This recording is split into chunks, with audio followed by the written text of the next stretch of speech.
Hi friends, I am Tilak. You're watching Tech May Be Unique, and today we're going to see how to create a drop-down list on your Canva Docs document on your mobile phone. And if you are new to this channel, make sure to click on the subscribe button below. We just quickly move on to the video. How to create a drop-down list on your Canva Docs document on your mobile phone. It's just going to show in this video. For that, first step you just need to click on the action button, and here you just need to type as drop.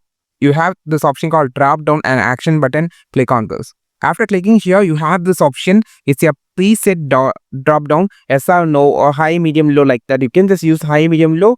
So you can choose your option. So I'm just going to choose the option as high. So you can just change this by clicking on it.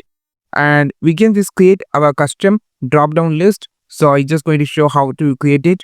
And click on the create drop down. So you have three options. You can double tap here to change you can just double tap on it, and you can just change edit. Click on the edit option. You can change the option name like what, read, the, like that. And also you can also change the color of the thing.